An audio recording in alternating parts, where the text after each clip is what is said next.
चलें, रिकॉर्डिंग शुरू हो गई है। फेयर वैल्यू गैप वाली टैब ओपन कर लें।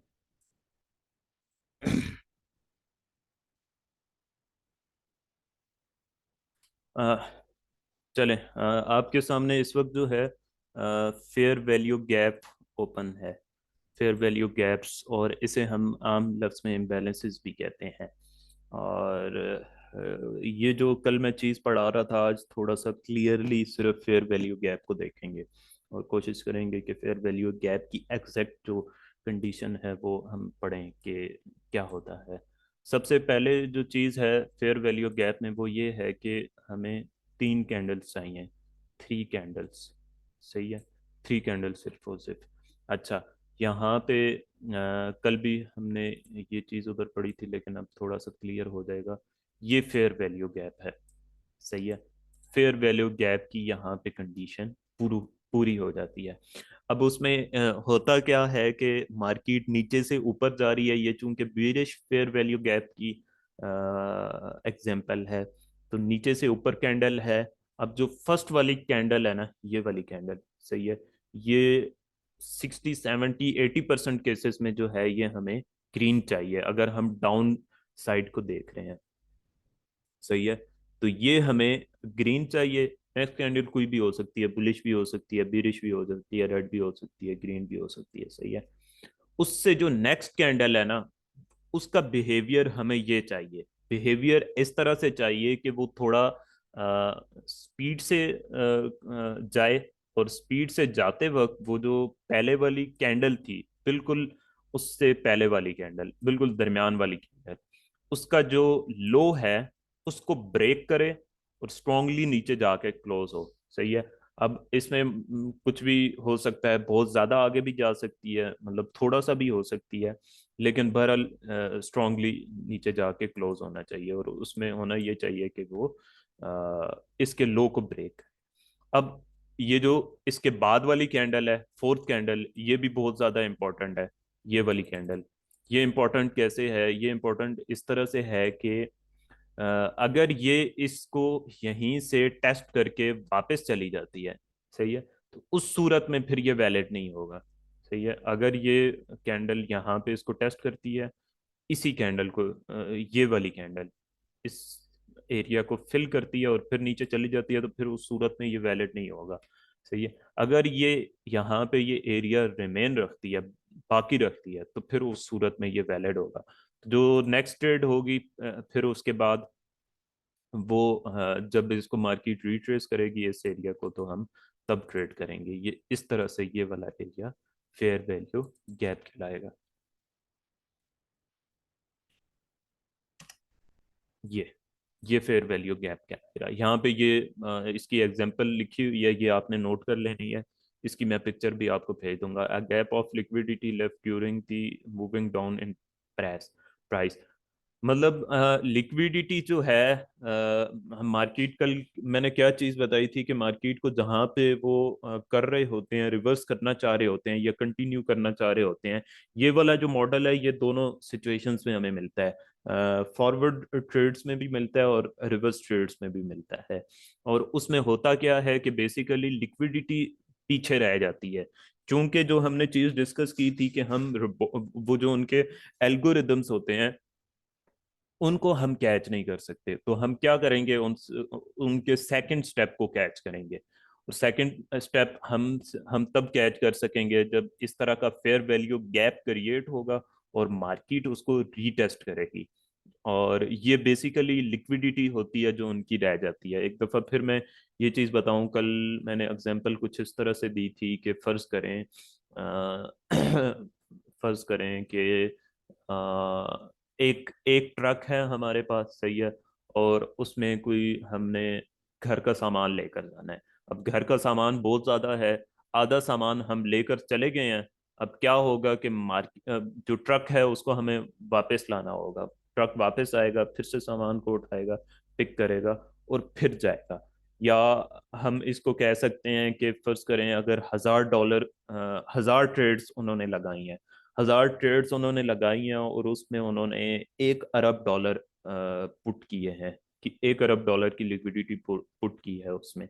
तो क्या होगा कि वो जब आधे यहाँ पे इस जगह पे आधे यहाँ से लेकर यहाँ तक आधे ऑर्डर्स पुट होंगे तो मार्केट इधर तक पहुंच जाएगी। सही है, यानी कि आधे ऑर्डर्स उनके इस एरिया में, ये वाला जो दरमियान वाला एरिया जिसे हम फेयर वैल्यू गैप कहते हैं बेसिकली, यहाँ पे उनके आधे ऑर्डर्स बाकी रह जाएंगे।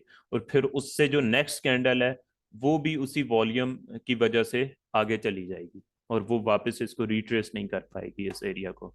तो इसकी वजह से हम कहेंगे कि यहाँ पे उनकी लिक्विडिटी बाकी रह गई है, यानी कि जो बैंक्स के ऑर्डर थे या इंस्टीट्यूशंस की स्पॉन्सरशिप्स थी वो यहाँ पे रिमेनिंग है इस एरिया में।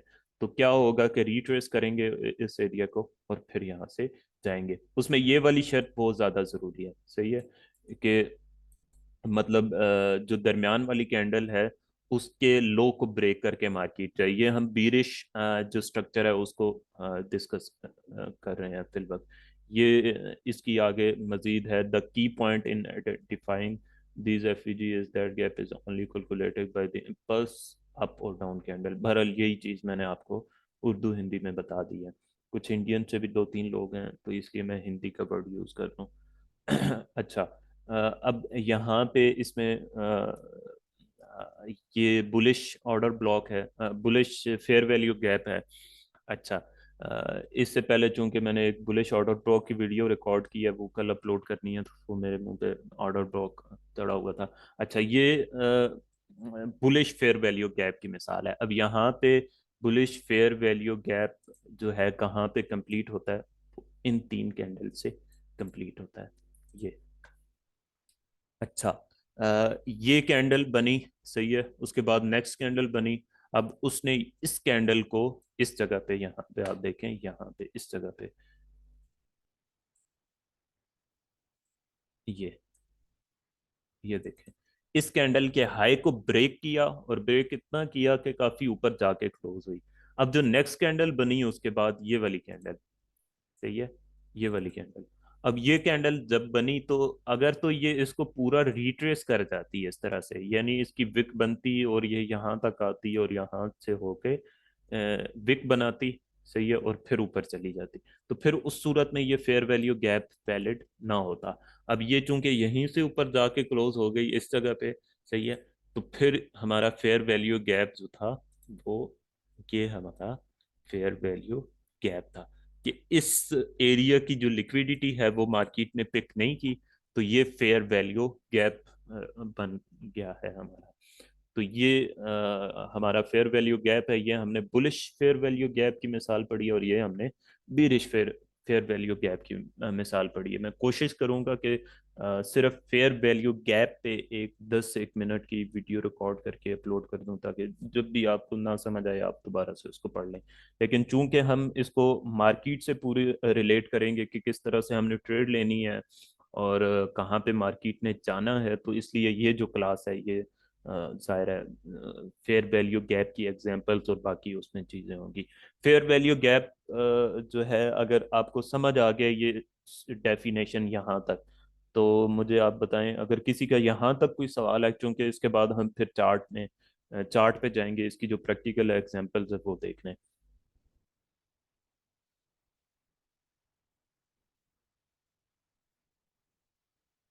हम्म। नहीं, उसकी वजह यह है कि जो फेयर वैल्यू गैप है ना, हाँ, हो सकता है, उसमें ये हो सकता है कि फर्ज करें, बिल्कुल ये बहुत ही अच्छा सवाल है। ये रह जाता है बाज़ औक़ात। अब ये देखें, ये बीरिश कैंडल आ रही है कुछ इस तरह से, सही है, ये भी बीरिश कैंडल आई है। अब नेक्स्ट कैंडल क्या करती है कि नेक्स्ट कैंडल यहाँ ऊपर जाती है और ये इस तरह से क्लोज होती है, सही है, और उसके बाद जो नेक्स्ट कैंडल ओपन होती है वो कुछ यूं ओपन होती है, सही है। अच्छा, ये मैं थोड़ा सा यहाँ पे स्ट्रक्चर बना लूँ। नेक्स्ट कैंडल जो ओपन होती है वो कुछ यूं ओपन होती है, सही है। अब क्या होता है कि उसके बाद एक और कैंडल ओपन होती है, वो थोड़ा सा इस तरह ओपन होती है, अब हमजा भाई वाली एग्जैक्ट चीज पर हम आएंगे। नेक्स्ट कैंडल क्या क्लोज होती है, वो इस तरह से क्लोज हो जाती है, और उससे वन नेक्स्ट कैंडल वो मजीद इस तरह से, इस तरह से क्लोज होती है, इस तरह से जाके अब यहाँ पे दो फेयर वैल्यू गैप्स हमारे पास बन गए। सही है। अब इसमें कुछ भी नहीं कहा जा सकता, सीधी सी बात है। अब इसमें होता ये है कि यहाँ पे फेयर वैल्यू गैप में मार्केट आती है। सही है। ये भी हो सकता है ट्रेड, मतलब यहाँ पे आए मार्केट और यहाँ से होकर वापस जाए। और कभी कभार ये भी होता है कि मार्केट, ये जो छोटा सा एक फेयर वैल्यू गैप रह जाता है, मार्केट कभी कभार डायरेक्ट इसमें आ जाती है। इस पे फिर कुछ कंफर्म नहीं कहा जा सकता, लेकिन ये है कि उसमें ये सिचुएशन हो सकती है कि इस फेयर वैल्यू गैप से अगर ट्रेड आपने ली है, तो आप कोशिश करें इस फेयर वैल्यू गैप से नीचे अपना स्टॉप लॉस रख सकते हैं, या इससे नीचे रख सकते हैं। खैर ये तो हमने बाद में डिस्कस करना है कि स्टॉप लॉस कहाँ पे लगाना है या नहीं लगाना, वो एंट्री टेक्निक्स और उन सारे हमने उसमें फाइंड कर। सही है। इसमें ये हो सकता है कि अगर मार्केट नीचे आती है इस एरिया पे दोबारा, बिल्कुल नेक्स्ट, तो यहाँ से आप ट्रेड ले सकते हैं, और मुमकिन ये है कि मार्केट इस तरह से होके यहाँ से वापस चली जाए इसी फेयर वैल्यू गैप को फिल करके। लेकिन ये भी हो सकता है कि मार्केट इसको फिल किए बगैर, इसको फिल करके मार्केट यहाँ पे आए, इस फेयर वैल्यू गैप को पिक करे और फिर यहाँ से ऊपर जाए नेक्स्ट।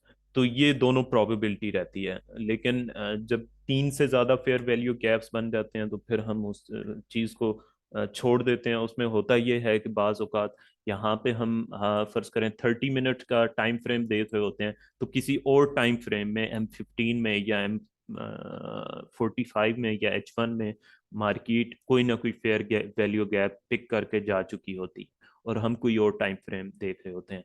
ये एक चीज मेरे जहन में आ गई। मोस्टली केसेस में मेरे साथ अक्सर ऐसे हो जाता है, मैं M5 का फेयर वैल्यू गैप उठा के देख रहा होता हूँ कि M5 में, और बाज औकात मार्केट अभी यहाँ पे मेरे साथ ये हुआ है आज। मैं आपको ताज़ा इसकी एग्जांपल चार्ट पे ले जाके दिखाता हूँ।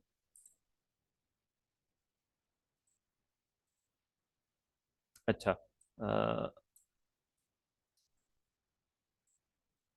ताज़ा ताज़ा जो इसकी एग्जांपल है वो ये वाली है जो इससे पहले हम पढ़ रहे थे, और वो ये है कि मैं M5 को देख रहा था।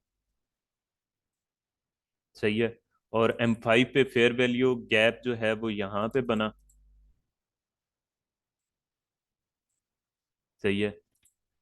इस जगह पे बना। सही है।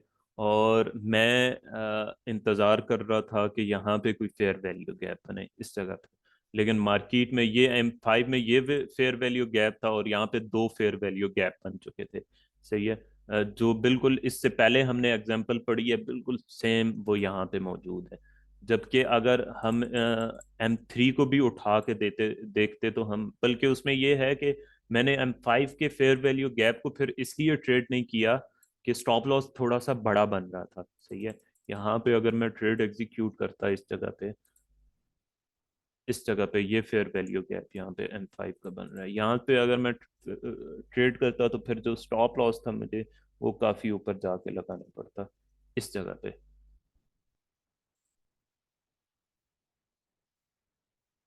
इस जगह पे स्टॉप लॉस लगाना पड़ता, तो वो फिर बहुत बड़ा स्टॉप लॉस बन रहा था। लेकिन अगर मैं M3 को देख लेता एक दफा, तो फिर ये कोफ्त मुझे ना होती, और वो ट्रेड भी मैं कर लेता।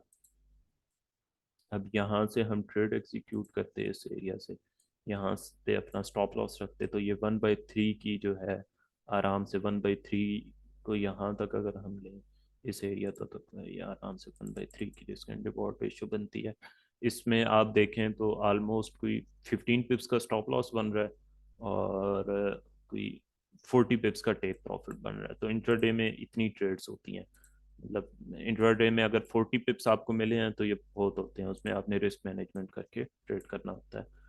तो ये चीज़ है। समझ आ गई ये वाला मॉडल हमजा भाई? उसमें बाज औकात ये होता है कि बाज औकात तो चंद केसेस में तो ये होता है कि तो वो तो वाकई मिस हो जाती है।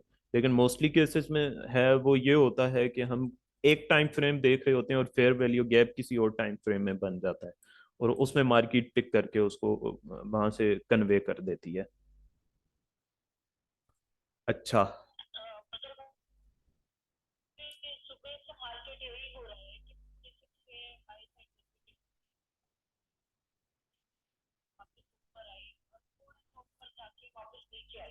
जी जी।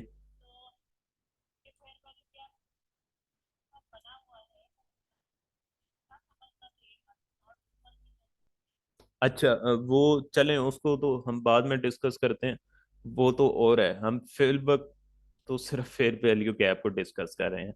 सही है। उसको हम, ये सवाल आप मुझे याद करवाइएगा एंड पे बिल्कुल, ताकि फेयर वैल्यू गैप वाला ये जो टॉपिक है ये मिस ना हो जाए। अच्छा, कुछ लोग बाद में भी आए जो ये यहाँ पे हम मॉडल डिस्कस कर रहे थे। अब एक तो यहाँ पे ये वाली एंट्री थी, ये वाला मॉडल था। सही है। इसकी मेरे ख्याल में मैंने पिक्चर भी भेजी थी, वो पता नहीं बाद में क्यों मुझसे डिलीट हो गई। इस तरह से एरो बना के मैंने भेजा था और मार्केट यहाँ तक आई।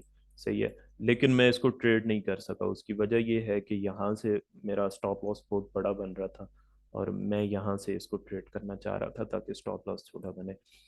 अब यहाँ पे क्या है कि मार्केट जो है वो बुलिश ट्रेंड में है चूंकि। अच्छा ठीक हो गया, व्यू मैक्सिमाइज करता हूँ। अच्छा यहाँ पे चूंकि H1 में अगर आप जाकर देखें तो चूंकि ट्रेंड अब थोड़ा सा बुलिश हो चुका है इस जगह से। सही है। यूं इस तरह से। तो अब हमने देखना ये है कि मार्केट जो है वो सेल साइड लिक्विडिटी कहीं पे हंट करे। सही है। और अप जाए बुलिश ट्रेंड में जो है हमने ये देखना होता है कि मार्केट सेल साइड को हंट करे। मैं यहाँ पे मैं एक लिख देता हूँ बुलिश ट्रेंड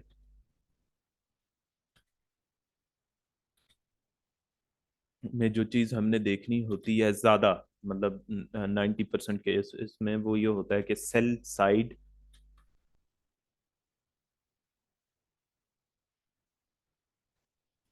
सही है। सेल साइड लिक्विडिटी हिट करे मार्केट और वहां से मार्केट कंटिन्यू हो। राहील भाई कोई सवाल है आपका? अगर अहम सवाल है तो अभी कर लें।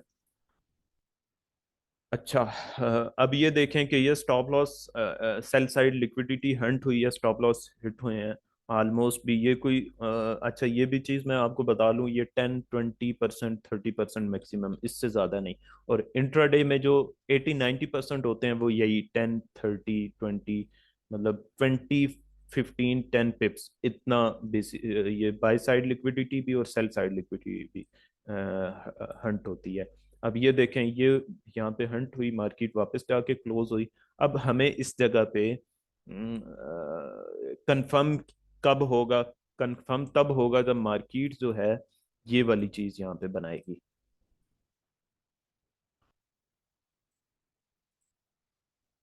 अब थोड़ा सा बंदे ने ये चीज पढ़ी हो ना, ये चीज। सही है। अब यहाँ पे मैं आपको वापस लेकर जाता हूँ, बल्कि ये मैं पूरी ही स्क्रीन शेयर कर देता हूँ एक दफा, ताकि मुझे बार बार स्क्रीन ऑफ ना करनी पड़े।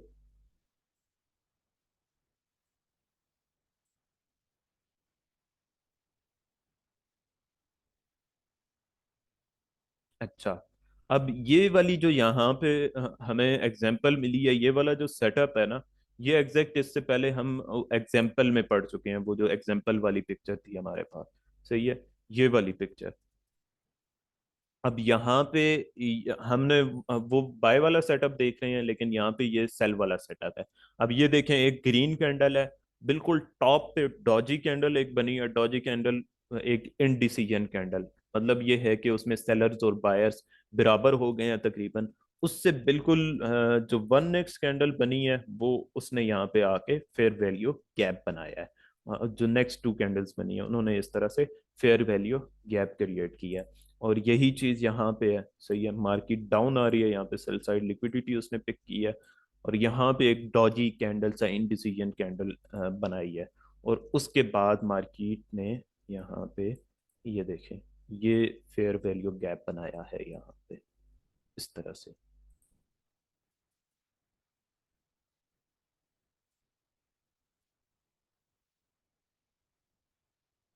हमजा भाई आपका माइक ऑन है, मैंने म्यूट कर दिया। अच्छा हाँ जी। हाँ जी। हाँ जी, मोमेंटम कैंडल भी है और फेयर वैल्यू गैप भी है। उसके बाद जो नेक्स्ट कैंडल है, नेक्स्ट कैंडल जो बनी है M5 की, उसने इसको पूरी तरह पिक भी नहीं किया। सही है। वो अगर ये वाली जो वेरी नेक्स्ट कैंडल थी ना, ये वाली कैंडल, ये वाली कैंडल अगर यहाँ पे कुछ इस तरह से विक बना देती ना, इस तरह से विक बना के क्लोज होती, सही है, तो उस सूरत में फिर ये है इनवैलिड हो जाता, फिर हम इसको ट्रेड ही ना करते। सही है। फेयर वैल्यू गैप वैलिड था, उसकी वजह ये थी कि ये कैंडल, इसने ये गैप छोड़ दिया इन चार कैंडल्स ने, तीन कैंडल से। सही है। और उसके बाद ये हमने फेयर वैल्यू गैप यहाँ पे ड्रॉ किया, और फिर देखें कि मार्केट कैसे ऊपर गई है। अब इसका जो टारगेट होता है और वो बाकी सारी चीजें होती हैं, वो हम अगली क्लास में इंशाल्लाह से डिस्कस करेंगे।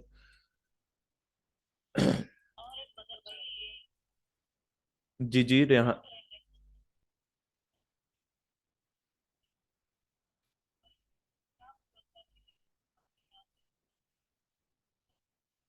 हाँ हाँ, नीचे जा सकती है, जाहिर है हमारी तो मार्केट है ही नहीं। सही है। अब यहाँ से मार्केट नीचे भी जा सकती है। सही है। मार्केट का कौन सा जो सेल साइड लिक्विडिटी है या बाय साइड लिक्विडिटी है, कब वैलिड होगी, अब यहाँ पे हम तुक्का तो लगा सकते हैं कि यार इसको मैं एक मिनट वो करके आपको बताता हूँ। सही है। अब ये देखें।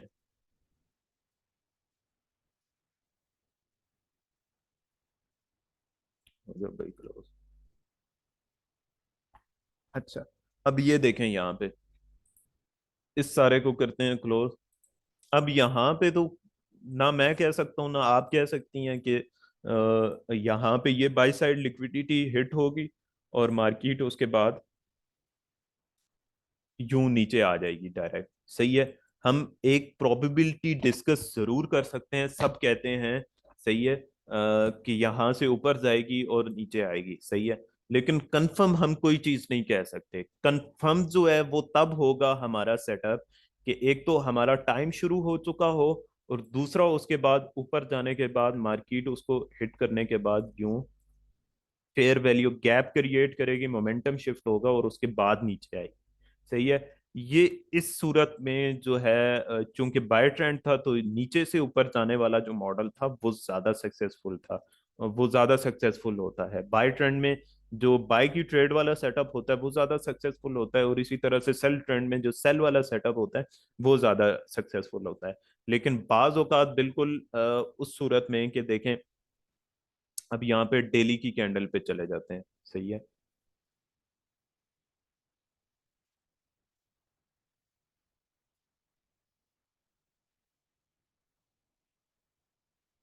अच्छा, डेली की कैंडल पे जाएं आप तो यहाँ पे देखें, इस जगह पे हम वो डिस्कस, अब तो मार्केट ऊपर चली गई है, लेकिन हम वो फेयर वैल्यू गैप जो है वो यहाँ पे देख रहे थे इस वक्त, इधर मेरे ख्याल में 55 और इस एरिया में। तो अब बिल्कुल अगर मार्केट क्लोज होती है, ओपन होती है मार्केट के हाई के करीब, और फिर वो डेली के बुलिश जो होती है, डेली की बुलिश जो एरिया होता है जिसे हम एक्सटर्नल रेंज भी कहते हैं, उसको जाके टारगेट करती है, तो वहां से एक्सपेक्ट हम कर सकते हैं कि मार्केट बुलिश जो है उनको वहां से निकालेगी और वहां से वापस आएगी। लेकिन जो है ये 100% हम ये चीज़ नहीं कह सकते। और लेकिन अगर यहीं पे मार्केट नीचे आती है और यहाँ पे सेल, इसकी जो सेल की बॉडी थी या सेल की विक थी उसको टारगेट करती है और वहां से ऊपर जाती, तो उसमें हम 90% केसेस में ये चीज़ कह सकते थे। बाय ट्रेंड में जो सेल, बाय ट्रेंड में जो बाय का सेटअप होता है वो ज्यादा वैलिड होता है, उसमें ज्यादा बड़ी ट्रेड मिलती है। इसी तरह से जो सेल ट्रेंड होता है उसमें सेल की ट्रेड ज्यादा मिलती है। ठीक हो गया, ये चीज समझ आ गई। अब यहाँ पे ये जो सेल का सेटअप था, मार्केट नीचे आई और एक नीचे बिल्कुल वेरी स्पॉट पे, जैसे हम कह सकते हैं कि वहां पे इसने इसको टारगेट किया, और यहाँ पे ये मोमेंटम शिफ्ट किया, फेयर वैल्यू गैप बना। मोमेंटम शिफ्ट जो है ये थोड़ा सा, किसी ने शायद आप ही ने सवाल किया था, ये मोमेंटम शिफ्ट होता है बेसिकली, मार्केट का एक स्विंग है, स्विंग बना है, और मार्केट उसके बाद मजीद नीचे गई है और फिर वापस आके उसने इसको ब्रेक कर दिया ऊपर की तरफ, सही है। उसकी जो नेक्स्ट कैंडल थी वो उसने उसको ट्रेड किया और ऊपर वाली साइड पे ब्रेकआउट कर दिया। तो ये जो है ये इसे मोमेंटम शिफ्ट कहते हैं। ये मोमेंटम शिफ्ट होता है बेसिकली, सही है।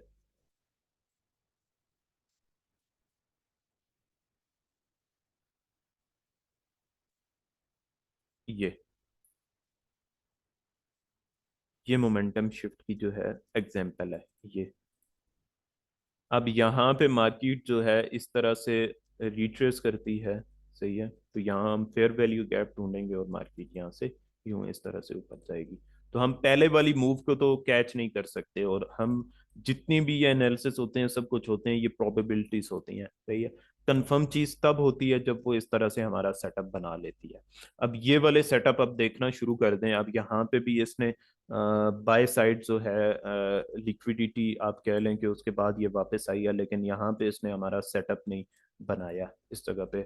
आपको याद होगा जब मार्केट दीपाली से बात कर रहा हूँ मैं कि यहाँ पर जब मार्केट थी, मतलब है सबके लिए, जब यहाँ पे मार्केट थी तो मैंने इन्हें कहा था कि अब मैं यहाँ पे फेयर वैल्यू गैप दोबारा से ढूंढ रहा हूँ, लेकिन फेयर वैल्यू गैप नहीं बना और मैंने नहीं ट्रेड की। अच्छा, फिर जब दोबारा यहाँ पे मार्केट गई और इसको करके वापस ये वाली कैंडल इसने क्लोज की, तो मैंने फिर से कहा कि फिर से मैं अब फेयर वैल्यू गैप तलाश कर रहा हूँ। जब मार्केट इसको डाउनवर्ड ब्रेक कर रही थी, गालबन हमजा भाई को याद होगा, हम बाज़ औक़ात इकट्ठे ट्रेड करते हैं तो मैं इनको ये चीज़ बता रहा होता हूँ। अब यहाँ पे क्या था कि ये फेयर वैल्यू गैप क्रिएट तो हुआ है, लेकिन वो फेयर वैल्यू गैप इतना बड़ा है कि यहाँ से लेकर आप कह लें कि यहाँ तक पूरा फेयर वैल्यू गैप बन रहा है, सही है। तो उस सूरत में हम इसे ट्रेड नहीं करेंगे, सही है। और ट्रेड हमने नहीं किया और फिर वो देखें कि ट्रेड करने ना करने का हमें फायदा होगा। फिर उसके बाद ताहाल कोई भी जो है फेयर वैल्यू गैप नहीं बना। एक फेयर वैल्यू गैप बना है छोटा सा, और वो यहाँ पे ये रहा। ये मार्केट इस रेंज में बहुत देर तक ट्रेड करती रही है, सही है। इस रेंज में बहुत देर तक ट्रेड करती रही है, और ये वाली अगर तीन कैंडल्स हम देखें ना, सही है, ये कैंडल और इस कैंडल ने मार्केट को इस रेंज को तोड़ा, ब्रेक किया और नीचे आके क्लोज किया। अब यहाँ पे नेक्स्ट ये वाली जो कैंडल है, ये वाली, यहाँ पे मैं एरो भी बना लगा दूं ताकि आपको कैंडल्स का क्लियर। अब ये वाली जो कैंडल है, अब ये, अब इससे भी नेक्स्ट ये वाली, सही है। इसने ये चीज कंफर्म की कि यहाँ पे ये वाला जो एरिया है इस जगह पे एग्जैक्ट ये यहाँ पे फेयर वैल्यू गैप मौजूद है, सही है। तो ये ट्रेड की जा सकती थी। उस वक्त गालबन मैं नमाज पढ़ने गया था, या मैं पीसी के सामने नहीं था, तो ये आज मुझे सिर्फ ये नीचे से ऊपर वाली ट्रेड मिली है, और कोई ट्रेड मैं नहीं कैच नहीं कर सका और फिर मैंने की नहीं। अब यहाँ पे ये वाली जो ट्रेड थी ये भी यहाँ पे हम ले सकते थे। यहाँ पे ये हमारा स्टॉप लॉस होना था, और 1/3 को अगर हम टारगेट करें तो 1/3 यहाँ पे हमारा, बल्कि 1/3 तो इस जगह पे पूरा हो रहा है, तो ये वैलिड है। और वैलिड इस तरह से विक ने यहाँ तक, हाँ हाँ,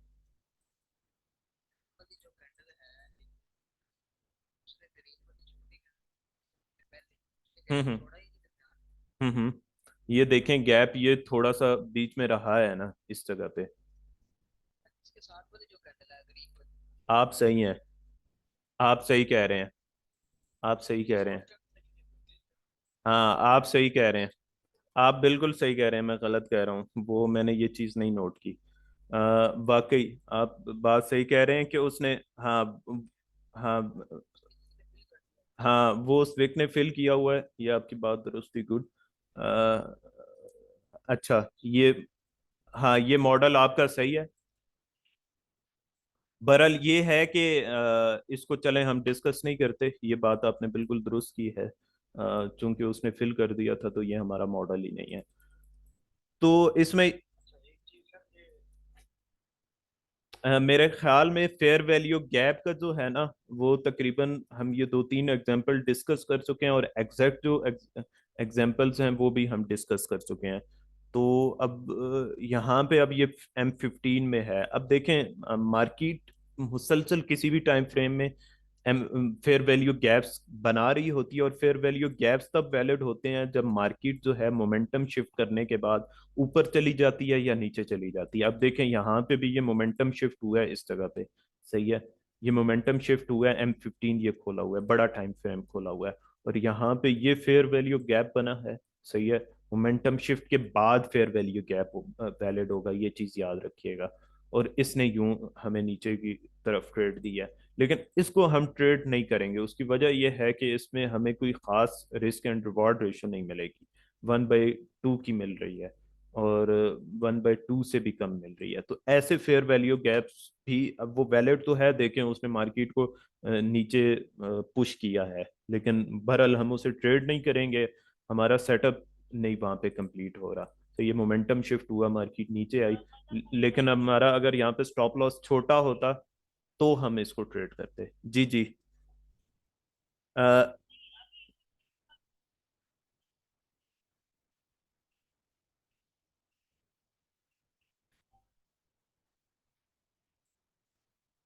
हाँ बिल्कुल ठीक है, मोमेंटम शिफ्ट भी हुआ है, FVG भी है ना। लेकिन अब इसमें यह है कि, हाँ लेकिन इसमें यह है कि स्टॉप लॉस थोड़ा छोटा बन रहा है ना, और ये बड़े टाइम फ्रेम पे है, और मार्केट के अपोजिट साइड पे है, सही है। सबसे बढ़ के ये कि ये अपोजिट साइड पे है। और दूसरा एक और चीज ये भी है कि ये हमारे टाइम पे भी पूरी नहीं होता रही, सही है, एग्जैक्ट टाइम पे नहीं पूरी होता रही। मतलब ये बन रहा है रात के 11 बजे, सही है, बल्कि 10 बजे, सही है। तो वो हमारा तकरीबन डे क्लोज हो चुका होता है। हम मैक्सिमम जो है 9 बजे, मतलब पाकिस्तान के 9 बजे हम उठ जाते हैं। इसके बाद हम ट्रेड नहीं करते। थोड़ा सा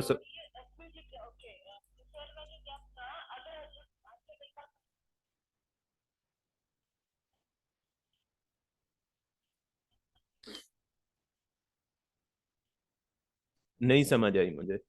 एक मिनट, मैं ना बाकी सबसे भी पूछ लूँ, ये मैं रिकॉर्डिंग क्लोज कर दूँ यहाँ पे। तकरीबन मेरे ख्याल में फेयर वैल्यू गैप जो है वो डिस्क्राइब हो गया है, उसकी डेफिनेशन क्लियर हो गई है। तो मैं ना एक दफ़ा ये रिकॉर्डिंग क्लोज कर देता हूँ, तो इसके बाद जो है सवालात हम ले लेते हैं।